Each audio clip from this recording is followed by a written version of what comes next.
la señal de la Santa Cruz de nuestros enemigos, líbranos, Señor Dios nuestro, en el nombre del Padre, y del Hijo, y del Espíritu Santo. Amén. Señor mío y Dios mío, creo firmemente que estás aquí, que me ves, que me oyes. Te adoro con profunda reverencia. Te pido perdón de mis pecados y gracia para hacer con fruto este rato de oración. Madre mía Inmaculada, San José, mi Padre y Señor, Ángel de mi guarda, interceded por mí. Vamos a hacer este ratito de oración con unas consideraciones para preparar la Semana Santa. Por supuesto que hablar de la preparación de la Semana Santa es un tema sumamente amplio, porque la Semana Santa presenta el núcleo de la redención, la pasión, la muerte y resurrección de nuestro Señor Jesucristo. Y pretender abarcarlo en una sola meditación es mucho. Pero vayamos a algunas escenas y metámonos con la mente y el corazón. O sea, lo primero que hay que hacer es una elección. Y con la elección una decisión de amar a Jesús y acercarse a Jesús porque lo amamos, porque queremos amarlo más, porque queremos manifestarle nuestro amor, porque queremos acompañarle, porque queremos apoyarle, porque no queremos dejarlo solo en el desierto, que es la conmemoración de la Cuaresma, y después en todos esos dolores que sufrió solo, abandonado por todos. Bueno, es decir, hemos de dejar de ser espectadores para pasar a ser actores, en la medida en que se puede, pues, en esas escenas de la pasión, y sentirnos así comprometidos, muy comprometidos, parte del asunto, parte del tema.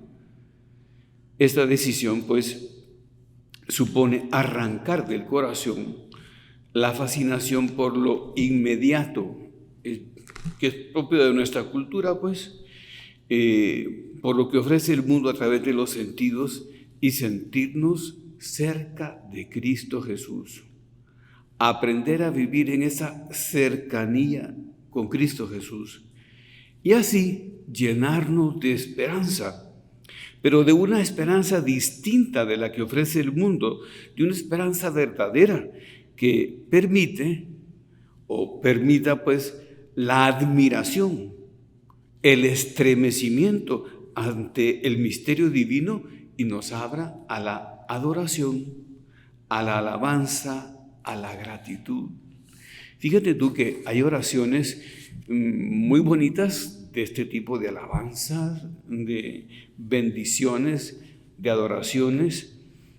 Un día me dijo una señora mayor, una viejita, yo ya estoy un poco viejito, ¿verdad? Pero una viejita que había llevado una señora joven a un retiro y se había fijado en la bendición.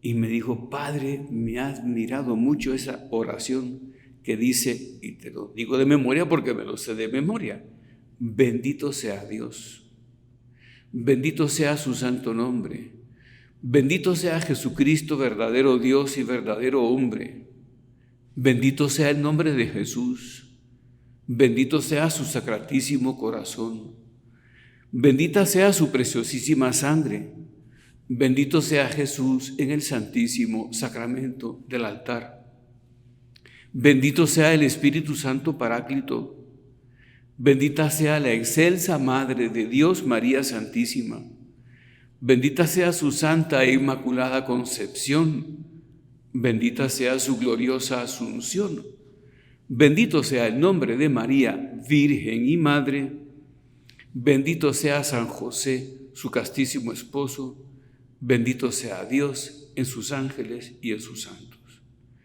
Yo te digo que como sacerdote la había rezado muchas veces, pero cuando esa señora, una anciana, me lo repitió, así con calma y como impresionada, es que realmente es impresionante. Bueno, pues es impresionante meterse en estas escenas de la vida de Jesús para cumplir esto. Pero parece que Jesús nos tuviera que decir: tengo que enseñarte los colores para que puedas verme. Y al verme, entenderme. Y al entenderme, gozarme. Y al gozarme, amarme. Porque quizá no tenemos visión. No sabemos los colores de estas que comprenden estas comunicaciones divinas, y nos dice el Señor: tengo que enseñarte los colores para que puedas verme, para que puedas y verme, entenderme, y al entenderme gozarme, y al gozarme amarme. Obviamente los hilos que nos unen, la comunicación con Cristo Jesús, son hilos de amor sereno y fuerte, porque lo que queremos abordar en definitiva es el corazón de Cristo. Es lo que dice San Pablo: llevad, tened en vuestros corazones los mismos sentimientos que tuvo Cristo en el suyo. Y eso es lo que queremos. Así vamos a entender la Semana Santa. Entonces, pues, sigamos la narración del Evangelio pidiéndole a Jesús: enséñame a ver, enséñame a oír, enséñame a entender, enséñame a amar, y meditemos pues esas escenas. Y quizá pues la primera escena se impone, ¿verdad? Después de salir del cenáculo, Jesús va al huerto de los olivos. En medio de esa soledad que aquí se hace más cruda y un abandono que comienza a percibirse, y se le echan encima a Jesús con fuerza esas horas amargas, y entonces él busca el apoyo del Padre en la oración, porque quiere sostener lo que siempre ha dicho: mi alimento es hacer la voluntad de aquel que me envió. Yo para esto he venido, para hacer la voluntad de aquel que me envió. Y entonces, pero hace su oración, y como sabemos, lleva a un tremor que le hace sudar sangre. Y entonces se expresa: Padre, si es posible, pase de mí este cáliz, pero no se haga mi voluntad, sino la tuya. Y San Lucas lo dice de manera más breve: no se haga como yo quiero, sino como quieras tú. Pero hágase lo que tú quieres. Y entonces está haciendo oración, está pidiéndole al Padre esa fortaleza.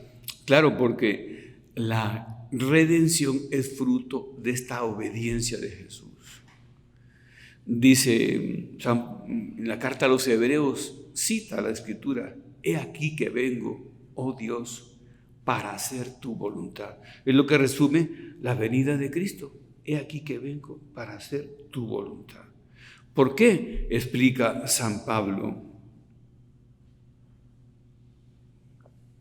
así como por la desobediencia de uno, Adán, ¿verdad?, entró el pecado en el mundo, y todos fueron constituidos pecadores, así también por la desobediencia de uno todos serán constituidos justos, santos.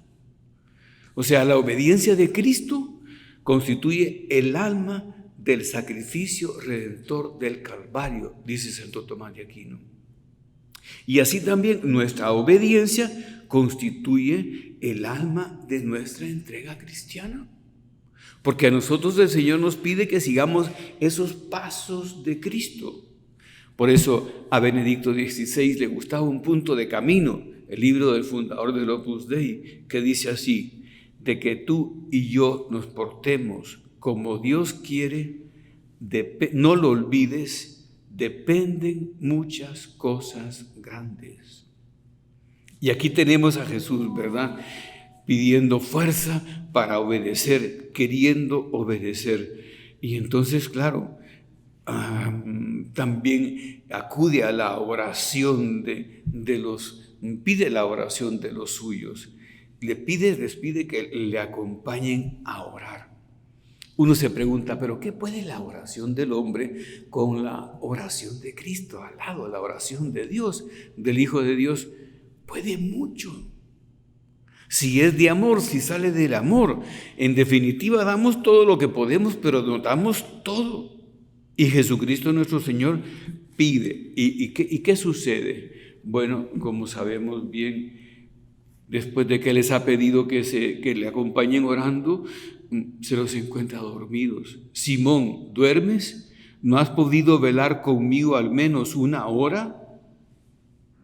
Y comenta don Álvaro del Portillo, nos lo dice a ti y a mí, que tantas veces hemos asegurado, como Pedro, que estábamos dispuestos a seguirle hasta la muerte.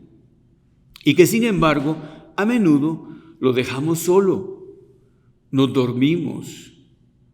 Hemos de dolernos por esas deserciones personales y por las de los otros.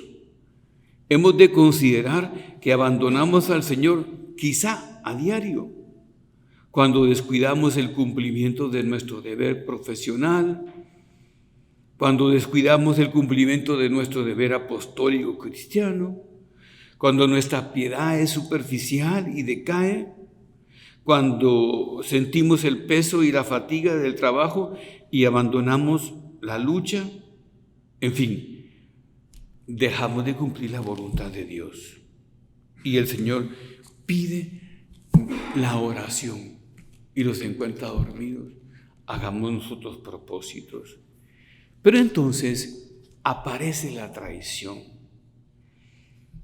Jesús ya sabe que vienen y los despierta a todos y se da un diálogo impresionante porque llega una turba con picos y palas y objetos contundentes en busca de Jesús.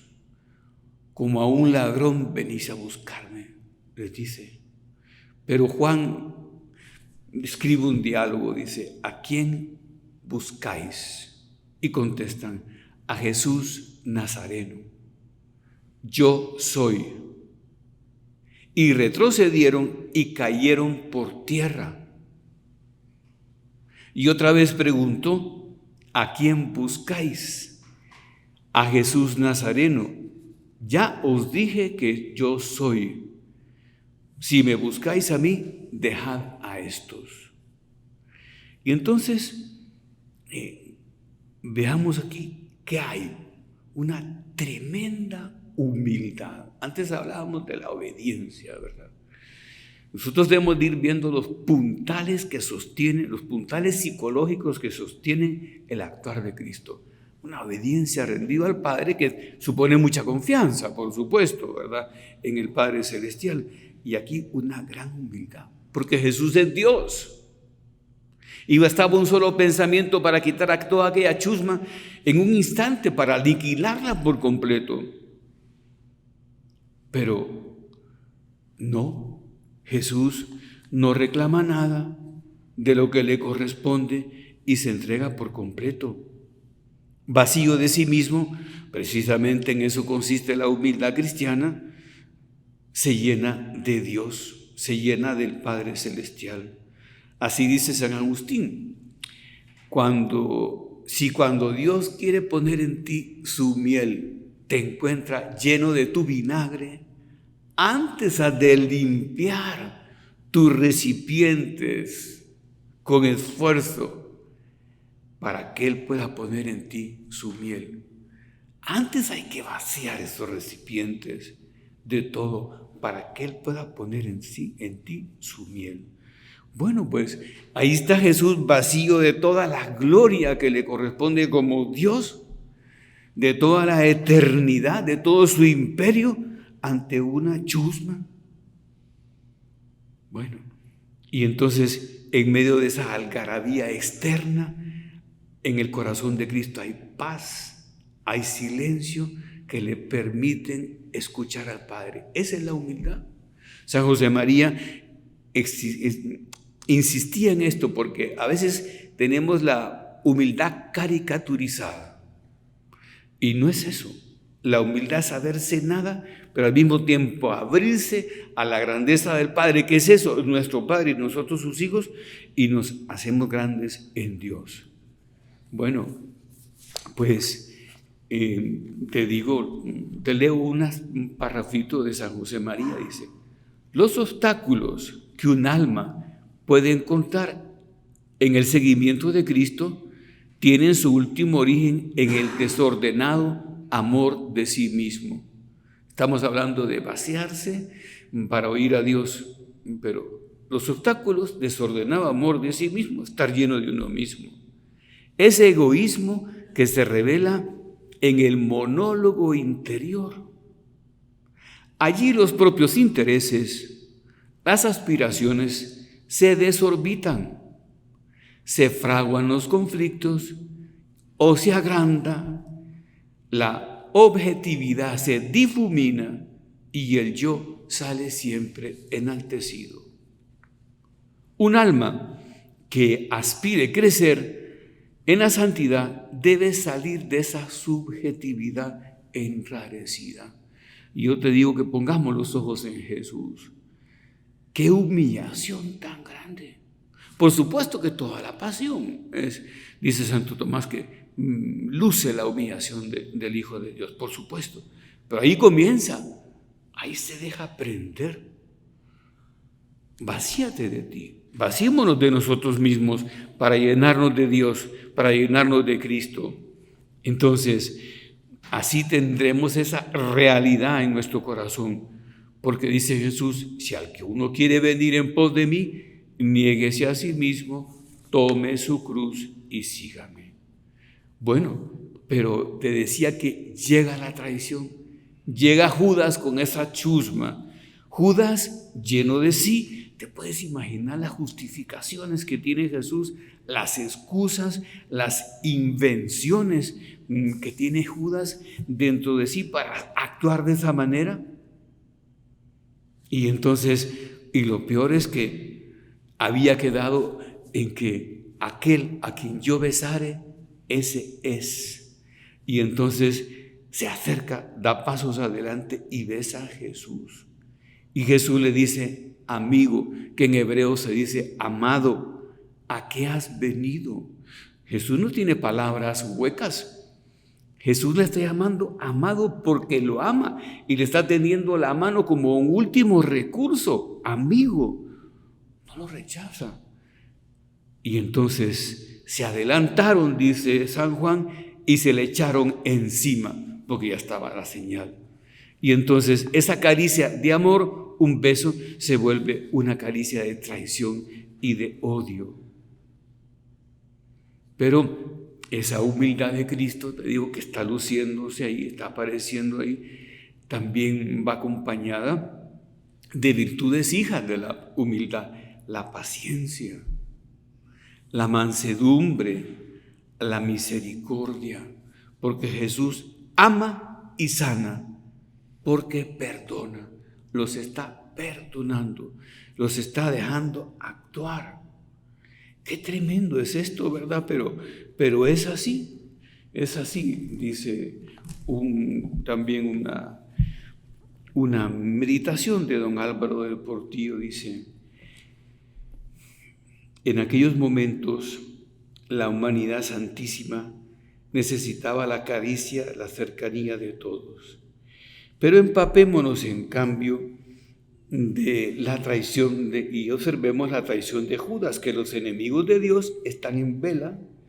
Judas, el traición y la chusma no se han concedido un momento de reposo y llegan en plena noche para entregar con un beso al Hijo del Hombre. Sigue golpeando en mi alma la impresión que me produjo en México la imagen de Cristo crucificado con una llaga tremenda en la mejilla, el beso de Judas, imaginada por la piedad del pueblo cristiano para simbolizar la herida que causó en el corazón la defección, la traición de uno de los que él amaba. Don Álvaro del Portillo, el sucesor de San José María, era hijo de madre mexicana.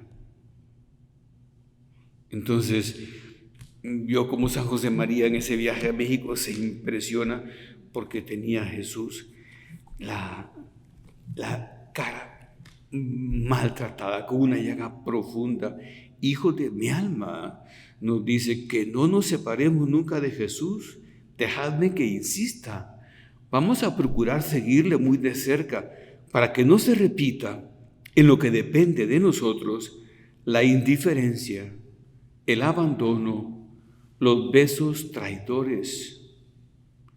Deja que tu corazón se expansione y se ponga junto al Señor. Bueno, y entonces prenden a Jesús. Esto es impresionante. Prenden a Jesús porque Ana Catalina Emmerich dice que lo prenden como a un animal, porque es una manera especial de amarrar, ¿verdad?, a los esclavos, que los trataban como animales. Ponían un arnés y lo tiran por 2 cuerdas y lo llevan como un animal. Entonces dice que ella se impresionó porque iba dando tumbos, porque lo jalaban por 2, ¿verdad?, por 2 cuerdas gruesas, y lo tiraban al suelo. Y entonces, ¿qué vemos aquí? Hemos hablado de humildad, de obediencia, hemos hablado de humildad, de paciencia, de misericordia, porque pone Jesús la miseria no está en su corazón, ¿verdad? Y ahora vemos la pobreza, el desprendimiento total, el deshacimiento total de Cristo, esa plenitud de renuncia que demuestra, esa plenitud de renuncia, pobreza total que le da libertad para actuar, libertad de afectos, de pensamientos, de pasiones. A nosotros tantas veces nos agarran, nos aprietan y nos impiden crecer, luchar. Apegamientos a personas, a cosas, a pasatiempos, a diversiones, a distracciones. Y Jesús renuncia a todo. Claro que sabemos que Jesús renunció a todo desde el pesebre, por supuesto que lo sabemos. Y que vive diciendo, las raposas del campo tienen guaridas y las aves del cielo un nido, pero el Hijo del Hombre no tiene lugar donde reclinar la cabeza. Y sabemos que lo seguía tanta gente que no tenía tiempo ni para comer ni dormir desde el Evangelio. O sea, hay un desprendimiento total, pero aquí lo vemos de manera especial. O sea, ¿qué es lo que ata en mí? La luminosidad de Dios, la luminosidad divina, que me impide ver, o no ver, o ver mal, o ver con visión defectuosa. Fíjate que esto hay que verlo así con claridad ante el Señor, ¿verdad? Porque pues, los pilotos, ¿verdad?, por poner un caso extremo, ¿cómo les examinan la vista? Y según el aparato que viajen, mucho más. Y los reflejos condicionados con la vista es tremendo. Bueno, pero también uno cuando ve mal, ¿cómo se siente de enfermo? Entonces, ¿qué es lo que a ti te ata? ¿Qué es lo que a ti te detiene? Fíjate cómo dice San José María, ese Cristo que tú ves no es Jesús. Será en todo caso la triste imagen que pueden formar tus ojos turbios. Purifícate, clarifica tu mirada con la humildad y la penitencia, y luego no te faltarán las limpias luces del amor, y tendrás una visión perfecta. Tu imagen será realmente la suya. Y siguiendo a don Álvaro del Portillo, veamos que Jesús sufrió y pudo sufrir mucho porque nos quiso mucho y era Dios. Nos amaba con locura. Antes del suplicio de la cruz, soportó la flagelación, la coronación de espinas. Y quedó nuestro Señor Jesucristo, como dice Isaías en una visión profética, como un gusano. No hay nada perfecto en su cuerpo, dice. Son palabras que profetizan el estado de Jesús, su cara desfigurada, hinchada por los golpes, su cabeza herida y arañada, rasgada por las espinas, surcada por regueros de sangre, a veces negra y reseca, a veces rojiza y fresca, que resbala por las mejillas. Y esos ojos de Jesús, que al mirar a un pescador rudo como Pedro y decirle, sígueme, arranca decisiones de entrega total. Y al mirar a aquella mujer pública, la convierte por completo para no separarse nunca de él. Esos ojos, a fuerza de hinchazones y de sangre y de salivazos, sin que con las manos atadas pueda enjugar el rostro, esos ojos ya no ven. Y los apóstoles preguntamos, ¿y los que le han acompañado durante 3 años? ¿Y los mudos que ahora hablan? ¿Los ciegos que ahora ven? ¿Los muertos resucitados? ¿Los paralíticos que ahora corren? ¿Dónde están? Le abandonan completamente. ¿Y dónde estamos tú y yo? Tienen miedo, huyen. Pedro, que había de ser la columna de la iglesia, niega a Jesús 3 veces con juramento claro. No conozco a este hombre. ¿Cómo dolió a Jesús esa traición de Pedro? ¿Cómo duelen a Jesús nuestras traiciones? Y Jesús carga con la cruz sobre sus hombros.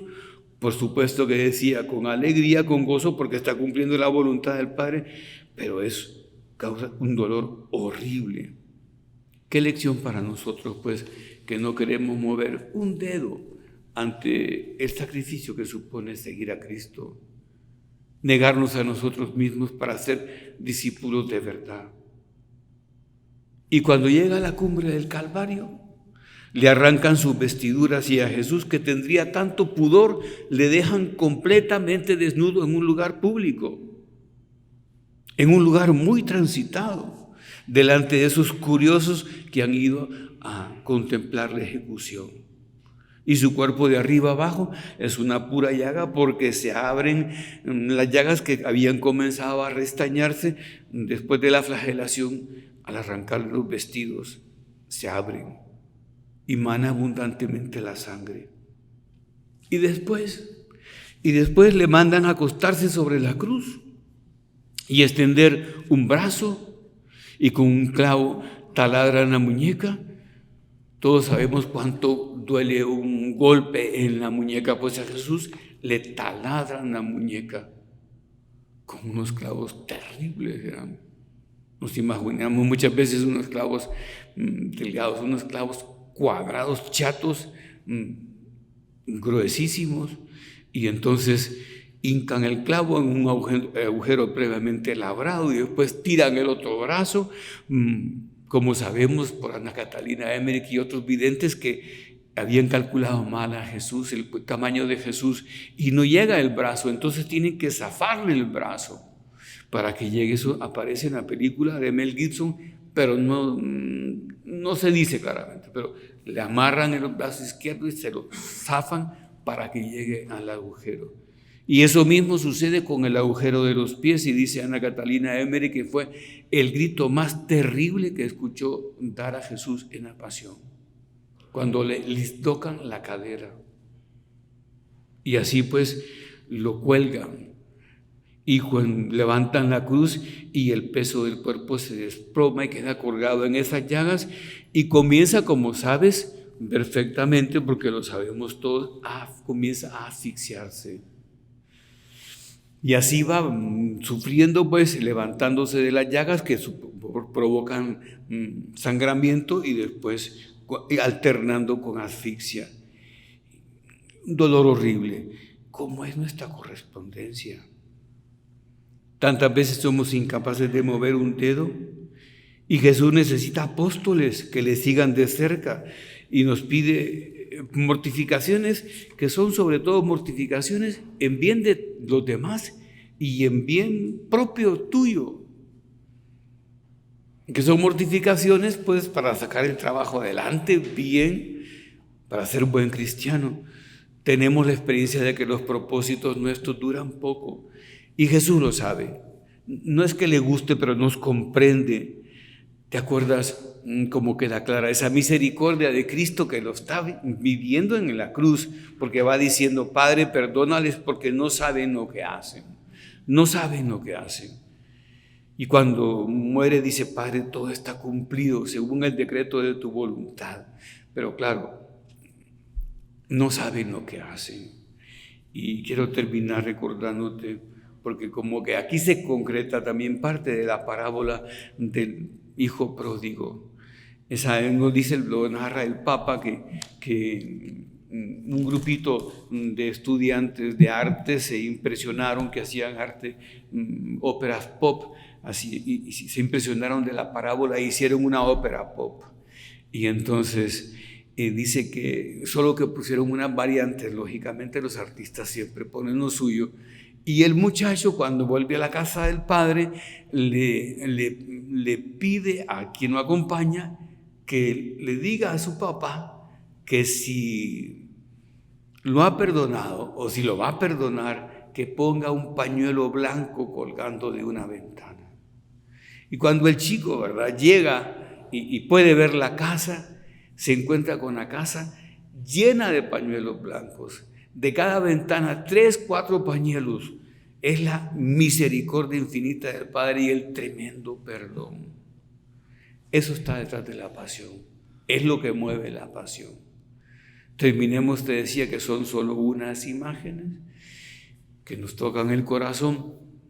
Propongámonos considerarlas y profundizar en ellas y en otras, por supuesto, en este tiempo. Y la Virgen que no lo dejó, por supuesto, en la pasión y que estuvo ahí. Los videntes dicen que la Virgen le decía a Jesús, Hijo, déjame morir contigo. Y eso entendemos perfectamente que es lógico, ¿verdad? Así es. Déjame morir contigo. Pero Jesús le pide que se quede y que sufra y que lo entierre y que siga sufriendo cuando Él deja de sufrir. Y que saque la primera iglesia, la iglesia primitiva, adelante, le empuje, la anime, la cuide. Pidámosle a la Virgen que también nos empuje, nos cuide y nos anime y nos enseñe a sacar fruto de la consideración del misterio del dolor de Cristo, de su pasión, muerte y de la consecuente resurrección.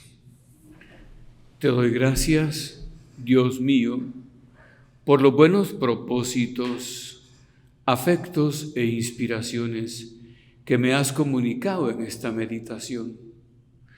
Te pido ayuda para ponerlos por obra. Madre mía Inmaculada, San José mi Padre y Señor, Ángel de mi guarda, interceded por mí.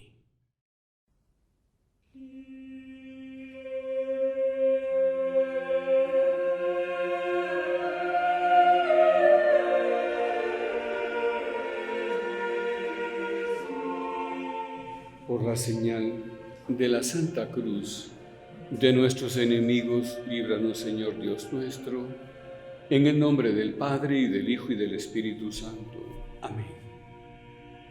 Señor mío y Dios mío, creo firmemente que estás aquí, que me ves, que me oyes. Te adoro con profunda reverencia. Te pido perdón de mis pecados y gracia para hacer con fruto este rato de oración. Madre mía Inmaculada, San José, mi Padre y Señor, Ángel de mi guarda, interceded por mí.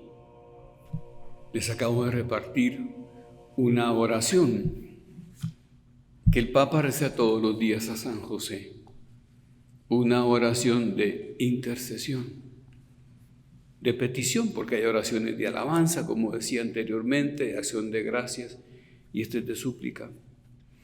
Y quería, porque vamos a celebrar la fiesta de San José, que es el 19 de marzo, el próximo domingo, en verdad, el domingo 19 de marzo, pero como es domingo se pasa la celebración de la fiesta para el lunes. Y San José a nosotros nos enseña muchísimo. El Papa escribió una carta que se llama Con corazón de padre, haciendo unas reflexiones sobre la vida de José. Yo quería servirme de algunas. Recordamos que José es un humilde carpintero que está desposado con María, un hombre justo, dispuesto a hacer la voluntad de Dios manifestada en la ley y a través de los 4 sueños que tuvo. Y fue capaz de grandes sacrificios y de grandes entregas. Por otra parte, dejándole al Señor enorme libertad. Hay otro hecho, además de los 4 sueños, que lo marca. Cuando pierde a Jesús, imagínate tú, perder al niño en Belén, en Jerusalén. Y cuando lo encuentran y María se queja y le manifiesta su angustia y su dolor. Y dice el Papa que San José cuando le contestó el niño Jesús, ¿y por qué me buscaban?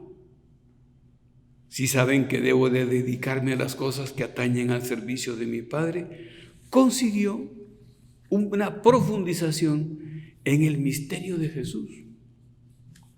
Era un niño que siendo suyo, no era suyo, era de Dios, era Dios. Entonces, José, pues no es el más importante en la familia de Nazaret. Y entonces el Papa dice, ocupa una segunda línea. Pero es que dice, tienen todos, ¿verdad?, aparentemente ocultos, en segunda línea tienen un protagonismo sin igual en la historia de la salvación, ocupando el papel que el Señor nos ha asignado. Un protagonismo de segunda línea, pero protagonismo en la historia de la salvación. Nadie puede decir que aquí no está implicado y no está comprometido. Y la grandeza de José, pues, es que es el amor que ama con locura a María y a Jesús, y nosotros que son nuestros tesoros. Por eso dice el Papa que lo primero es que José es un padre amado. Amado por Jesús y por María, y amado por nosotros, ya digo, porque cuida nuestros tesoros. Y entonces comienza a hacer una reflexión, pues, pero reflexiones de vida que van mucho con nuestra vida y nuestro seguimiento de Cristo. Yo digo que algunas tocaré. Dice que Jesús vio la ternura de Dios en José, como un padre siente ternura por sus hijos, cita el Salmo, así el Señor siente ternura por quienes lo aman. Y vio la ternura de Dios en José. El niño que veía a José y comprende la ternura de Dios en José. Pero José, dice el Papa, se debió sentir limitadísimo y débil para cumplir esta misión. Pero es que nosotros muchas veces pensamos que Dios se basa solo en la parte buena y vencedora de nosotros, cuando en realidad la mayoría de sus designios se cumplen a través y a pesar de nuestra debilidad. Esto es como para pensarlo, ¿verdad? Se está cumpliendo la redención en nuestra debilidad, en nuestra pequeñez. Claro, y cita el Papa a San Pablo, que tiene una espina, parece que es una enfermedad que le dolía a San Pablo, y le pide a Dios que le quite porque le resta la capacidad de apostólica y de viajar. Y entonces Dios le contesta, te basta mi gracia, porque mi poder se manifiesta más plenamente en la debilidad. Nosotros aquí estamos y sabemos que estamos llenos de miserias, pero no podemos salir con excusas, ¿verdad? Porque no, es que no podemos poner peros, como se dice, porque te basta mi gracia. Y el Señor se fija en tu pequeñez. Si esta es la perspectiva de la economía de la salvación, debemos aprender a aceptar nuestra debilidad con intensa ternura. Lo que sean nuestros pecados, nuestros vicios, nuestras debilidades, aceptarlos. Es bonito como a Santa Faustina Kowalska, el Señor que se le aparecía, le está pidiendo todo y le dice: Santa Faustina, ya no tengo que darte, ya te di todo. Y entonces le dice el Señor que no, dame tus pecados. Esto no se entiende mucho a primera vista. Te falta darme tus pecados. ¿Y por qué? Porque los pecados son el sitio privilegiado de encuentro con Dios. Nuestra debilidad, el sitio privilegiado de nuestro encuentro con Dios. Claro, acudimos al sacramento de la confesión y ahí claro que nos encontramos con Dios. ¡Qué maravilla! Entonces debemos aprender a aceptar nuestra debilidad con intensa ternura y utilizarla para encontrarnos con Dios. Porque sabemos, dice el Papa, sin embargo, que la verdad que viene de Dios no nos condena. Esto es muy bonito, muy sabio, sino que nos acoge, nos abraza, nos sostiene, nos perdona. La verdad siempre se nos presenta como el Padre misericordioso de la parábola, que viene al encuentro del Hijo para perdonarle. Y dice: mi hijo estaba muerto y ha vuelto a la vida, estaba perdido y ha sido encontrado. No olvidemos esta realidad, viendo nuestra pequeñez, nuestra pobreza, nuestra fragilidad. También, dice el Papa, a través de la angustia de José, que claro que pasó angustia a José. No sé si ustedes conocen el cuadro de Murillo, el famoso pintor, de la huida a Egipto de la Sagrada Familia, que va María con el niño en brazos en una mula, en un borrico, y José lo va tratando. Lleva una cara, José, de cuidado y como de disgusto, de temor, todos esos sentimientos que va protegiendo a la Virgen y al niño de los maleantes de un viaje. Bueno, pues dice el Papa, también a través de la angustia de José pasa la voluntad de Dios, su historia y su proyecto. Así José nos enseña que tener fe en Dios incluye además creer que puede actuar incluso a través de nuestros miedos, a través de nuestras fragilidades, a través de nuestra debilidad. No digamos: yo no puedo, yo soy así, yo no sirvo para esto, No nos equivoquemos. Lo que quiere el Señor es que vayamos a Él y le pidamos y nos abramos y crezcamos en fe y lo dejemos trabajarnos por dentro y por fuera. Pero no nos excusemos. En medio de las tormentas de la vida, no debemos tener miedo de ceder a Dios el timón de la barca, dice el Papa. A veces nosotros quisiéramos tener todo bajo control, pero Él tiene siempre una mirada más amplia. Él sabe, como se dice, jugar jugadas más largas que nosotros. Y entonces así llegamos a una parte nuclear también de la vida de José, que es obediente. Ahora que la gente, que se dice que la obediencia es una virtud, entre comillas, que denigra y que nadie quiere obedecer. Siempre estamos queriendo no obedecer, saltarnos la obediencia, y no, es padre en la obediencia. Y dice pues que obedeció a través de sueños, el Papa dice. José estaba muy angustiado por ver el embarazo de María, estaba angustiado. Estaba padeciendo porque la veía embarazada y sabía que ese hijo no era suyo. Y por otra parte conocía a María, la nobleza de María, el corazón de María. Entonces está angustiado y no quiere denunciarlo públicamente.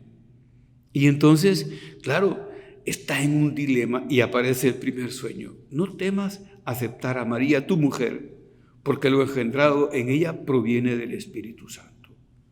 Y su respuesta fue inmediata. Cuando José despertó del sueño, hizo lo que el ángel del Señor le había mandado. La recibió en su casa. Entonces, superó su drama con la obediencia y así salvó a María. ¿Cómo superamos nuestros dramas? Nosotros obedeciendo a Dios. ¿Y tú qué quieres, Señor? De esta situación difícil, de este problema, de esta enfermedad, de este dolor, ¿qué quieres? Y con obediencia superamos el drama. El segundo sueño es aquel, como sabemos, ¿verdad?, que le dice: levántate, toma al niño contigo y a su madre y huye a Egipto y quédate ahí hasta que yo te diga, porque Herodes va a buscar al niño para matarlo. Y no duden en obedecer. Y se levantó de noche, dice San Mateo, y tomó a su madre y al niño y se fue a Egipto, donde estuvo hasta la muerte de Herodes. Con todo lo que implica, y sobre todo en aquella época, una migración así. El tercer sueño es aquel que se da cuando en Egipto se entera ya de que los que han deseado la muerte del niño han muerto. Y entonces se levantó sin vacilar y volvió a la tierra de Israel, dice Mateo. Pero al enterarse, de que Arquelao, hijo de Herodes, reina en Judea, tuvo miedo de ir ahí. Y avisado en sueños, en la cuarta vez, se retiró a la región de Galilea, que es lo más al norte que tiene Israel, ¿verdad? Galilea, tanto que en desprecio le decían Galilea de los gentiles, porque eran medio paganos. Y al mismo tiempo por ahí pasaban muchos, era ruta de paso de caravanas, entonces allí había poca fe en general, pues. Entonces Galilea de los gentiles se va hasta allí, hasta arriba, y entonces se retira a esa región. Entonces, ¿qué vemos aquí? Que José carga con los vínculos. Dice Enrique Rojas que ahora vivimos la enfermedad de los vínculos. No se quiere vincular la gente, no se quiere casar los muchachos, las muchachas, no quieren tener hijos, ¿verdad? No quieren vínculos. Y están del lado del sol que más calienta. Vínculos ideológicos no les importan los vínculos. Y José tiene vínculos maduros y los sostiene. Además aparece la Sagrada Familia como una familia que cumple con la ley. ¿Te acuerdas? Cumple con la circuncisión del niño, cumple con la purificación de la madre después del parto, cumple con la presentación del niño, cumple. Y van cada año al templo a adorar. Bueno, pues entonces, bajo la guía de José, dice el Papa, aprendió Jesús a hacer la voluntad del Padre. Dicha voluntad se transformó en su alimento diario y así lo dijo abundantemente. Entonces, fijémonos, pues, hemos hablado ahora de obedecer la ley, querer obedecer. Cuando se estudia el amor, ¿verdad? En psicología se sabe que el que no obedece no ama. Porque un marido que ama obedece a su mujer. Una mujer que ama obedece a su marido. Un hijo que ama obedece a su padre, a su madre. Es más, los padres se sienten tan dolidos cuando los hijos no les obedecen. Bueno, pero da un paso bien bonito el Papa y así creo que aquí vamos a tener que ir terminando la meditación, ¿verdad? Que es padre en la acogida. Y entonces dice, José recibió a María sin condiciones previas. O sea, la acepta. Muchas veces ocurren hechos en nuestra vida, dice el Papa, cuyo significado no entendemos. Y nuestra primera reacción es a menudo de decepción o de rebelión. Y José deja de lado sus razonamientos, lo acoge y asume la responsabilidad, deja de lado sus razonamientos para dar pasos a lo que acontece, a lo que sucede, a los hechos, por más misterioso que parezca, los acoge, asume la responsabilidad y se reconcilia con su propia historia. Se reconcilia. Esto es lo que yo vivo, esto es mi vida. Si no nos reconciliamos, dice el Papa, con nuestra historia, ni siquiera podremos dar el paso siguiente, porque siempre seremos prisioneros de nuestras expectativas y por lo tanto de las consiguientes decepciones. Fíjate que sabio. O sea, la vida espiritual de José no nos muestra una vida que explica, sino una vida que acoge. O sea, la vida se acoge, no se escoge. Entonces nos está enseñando el Papa a ser tremendamente realistas, porque solo la realidad es lo que se puede santificar. Cuando se estaba convirtiendo Lewis, este famoso filósofo y escritor inglés de Oxford, dice que el diablo siempre nos lleva al pasado, que ya pasó y que no podemos cambiar, o al futuro, que no sabemos si llegará para nosotros. Nos saca del presente, porque en definitiva es nuestra única dimensión que coincide con Dios y que podemos santificar. Nuestra realidad. Y mira cómo acepta José la realidad, no como algo que se escoge, sino que se acoge. Solo a partir de esta acogida, de esta reconciliación, podemos también intuir una historia más grande y un significado más profundo. Toda esa invitación a la santidad nuestra, pues, que tiene el Señor. Nosotros imaginando esto y aquello, y el Señor es tremendamente realista y quiere que nos reconciliemos con nuestra historia. Si aceptamos de Dios los bienes, le dice Job a su mujer que está quejándose por lo que le sucede, ¿no vamos a aceptar los males? O sea que aún y todo José no es un hombre que se resigna pasivamente, es un protagonista valiente y fuerte. La acogida es un modo de manifestar en nuestra vida el don de fortaleza, porque hay que ser fuertes para aceptar la verdad, que tantas veces duele, la realidad que tantas veces cuesta, que tantas veces nos hace sufrir y llorar. Y que por otra parte, como decía, es lo que podemos santificar, lo único que coincide con Dios. Solo el Señor puede darnos la fuerza para acoger la vida tal como es, para hacer sitio incluso a esa parte que juzgamos contradictoria, inesperada y decepcionante de nuestra historia. Incluso esa parte contradictoria, inesperada y decepcionante de nuestra historia. O sea, la venida de Jesús en medio de nosotros es un regalo del Padre para que cada uno pueda reconciliarse con la carne de su propia historia. No nos salgamos de la realidad. Por supuesto que hemos de luchar por mejorar, no se me entienda mal, pero nuestra historia, aunque no la comprendamos del todo, como digo, José no comprendió la respuesta del niño. No sabías que debo dedicarme. ¿Y por qué me buscabais? ¿Y por qué? ¿No sabías que debo dedicarme a las cosas que atañen al servicio de mi Padre?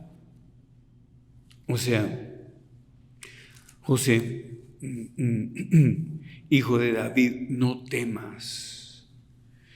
No tengan miedo, repite Jesús, ¿verdad? Tenemos que dejar de lado, dice el Papa, la ira y la decepción y hacer espacio a lo que no hemos elegido. Todos tenemos un punto que no hemos elegido. Todos tenemos un pero en nuestra vida. O algo que no buscamos, pero que ahí está. Y entonces nos anima el Papa, ¿verdad? Porque José lo tuvo que hacer siempre, ¿verdad? Es abrir espacio a lo que no hemos elegido, pero está allí. Acoger la vida de esta manera nos introduce en un significado oculto. La vida de cada uno puede comenzar de nuevo milagrosamente. O sea, aún y todo, puedo convertir esta vida en un milagro. Puede comenzar milagrosamente si encontramos la valentía para vivirla según nos dice el Evangelio. Y no importa si ahora todo parece haber tomado un rumbo equivocado. Porque claro, puedo tener esa idea, un rumbo equivocado, y no importa. Aun cuando nuestra conciencia nos reproche algo, su amor es más fuerte que nuestro pecado. Su amor es siempre más fuerte que nuestro error. Qué bonitas reflexiones, ¿eh? Quizá alguien muy joven no las entienda del todo, pero cuando uno ha vivido la vida, entiende esto. El realismo cristiano, que no rechaza nada de lo que existe, vuelve una vez más la realidad en su misteriosa irreductibilidad y complejidad. Es portadora de un sentido de la existencia con sus luces y sus sombras. Tienes que descubrir las luces y las sombras que contiene esa realidad que quizá por no aceptarla de todo te aplasta, o te deprime, o te reduce. San Pablo nos dice: sabemos que para los que creen en Dios todo contribuye al bien. Para los que aman a Dios todo contribuye al bien. Esta fe da sentido aún a lo triste, a lo doloroso y también a lo feliz. Da un sentido mayor también a lo feliz. Entonces, lejos de nosotros pensar que creer significa encontrar soluciones fáciles, eso no significa creer. La fe que Cristo nos enseñó, en cambio, dice el Papa, la que vemos en José, no buscó atajos. A mí me gusta mucho esto porque vamos buscando atajos y tenemos obligaciones que pesan y buscamos atajos. No buscó atajos, sino que afrontó con los ojos bien abiertos lo que le sucedía, lo que acontecía, asumiendo la responsabilidad en primera persona.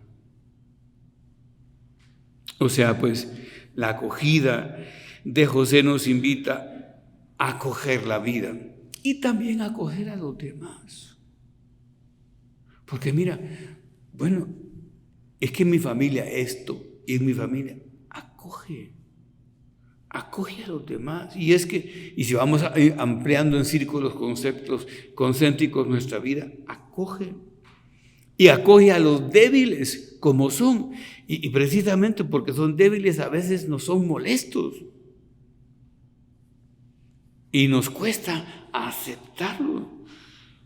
Te cuento rápidamente una anécdota que quizá ya me has oído, pero iba en el subway, en el metro de Nueva York, un padre con 4 niños o 5, el padre concentrado y los niños molestando horriblemente.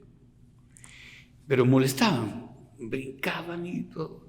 Y entonces un señor se desesperó viendo que los niños molestaban a los pasajeros y llegó por detrás a decirle al señor, al papá, ¿qué podemos hacer para que estos niños molesten menos o dejen de molestar?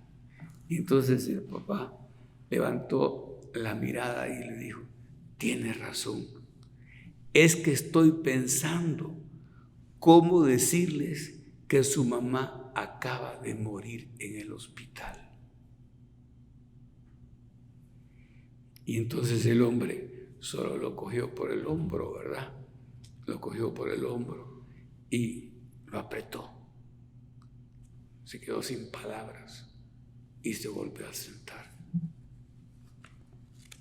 Lo comprendió, lo envolvió lo aceptó, ¿verdad? Claro, hemos de aceptar así, sin exclusiones, pues, a los demás y aún a los más débiles.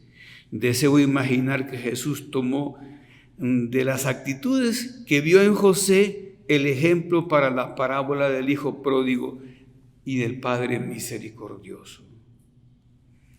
Terminemos nuestra meditación, pues, por supuesto que el Papa sigue dando una parte preciosa, dice, de la valentía de José, que la llama valentía creativa, porque José tuvo que vérselas difíciles y ser muy creativo. Solo te digo una cosa de esta parte que me encanta, dice que muchas veces nos preguntamos por qué Dios no intervino directa y claramente. Pero Dios actúa a través de los eventos y de las personas. José era el hombre por medio del cual Dios se ocupó de los comienzos de la historia de la redención. José era el verdadero milagro con que Dios salvó al niño y a su madre. O sea, llama a José el verdadero milagro. Qué bonito esto, ¿verdad?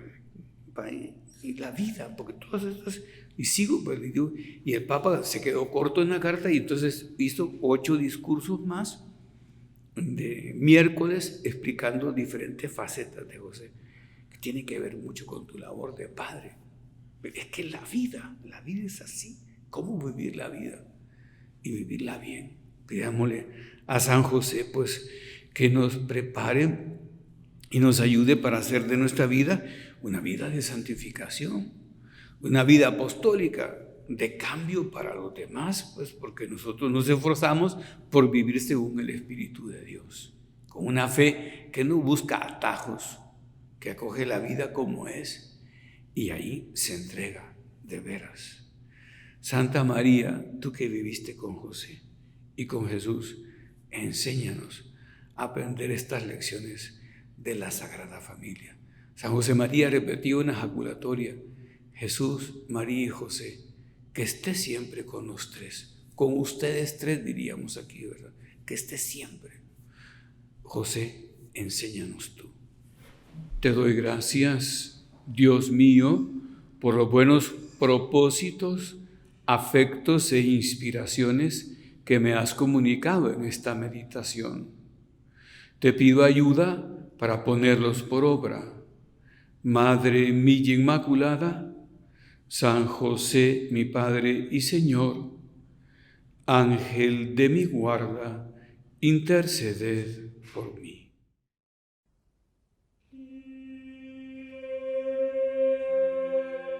Infinitamente sea alabado. Padre nuestro que estás en el cielo, santificado sea tu nombre. Venga a nosotros tu reino. Hágase tu voluntad en la tierra como en el cielo.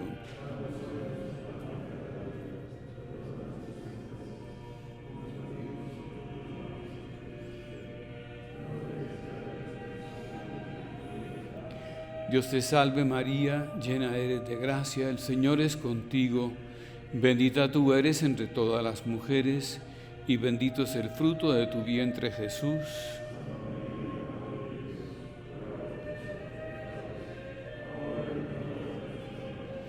Gloria al Padre y al Hijo y al Espíritu Santo. Infinitamente sea alabado. Comunión espiritual. Yo quisiera, Señor, recibirte con aquella pureza, humildad y devoción con que te recibió tu Santísima Madre, con el espíritu y fervor de los santos. Les diste el pan del cielo, que tiene en sí todo consuelo.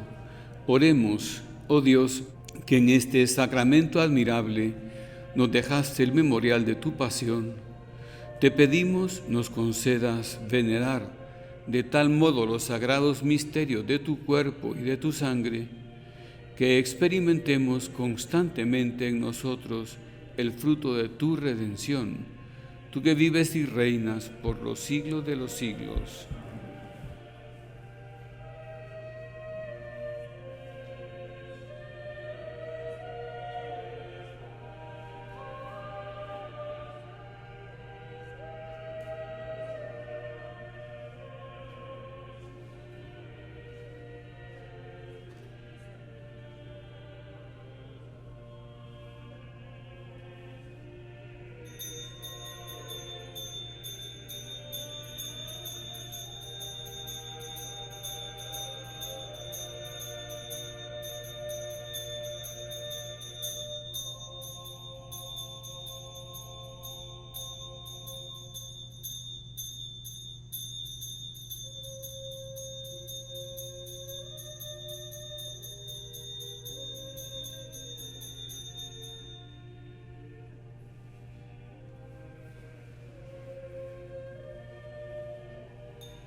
Bendito sea Dios, bendito sea su santo nombre,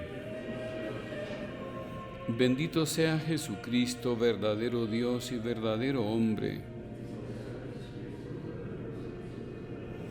Bendito sea el nombre de Jesús, bendito sea su sacratísimo corazón, bendita sea su preciosísima sangre. Bendito sea Jesús en el santísimo sacramento del altar. Bendito sea el Espíritu Santo Paráclito. Bendita sea la excelsa Madre de Dios, María Santísima. Bendita sea su santa e inmaculada concepción. Bendita sea su gloriosa asunción. Bendito sea el nombre de María, Virgen y Madre. Bendito sea San José, su castísimo esposo. Bendito sea Dios en sus ángeles y en sus santos. Que el auxilio divino permanezca siempre sobre nosotros. Amén.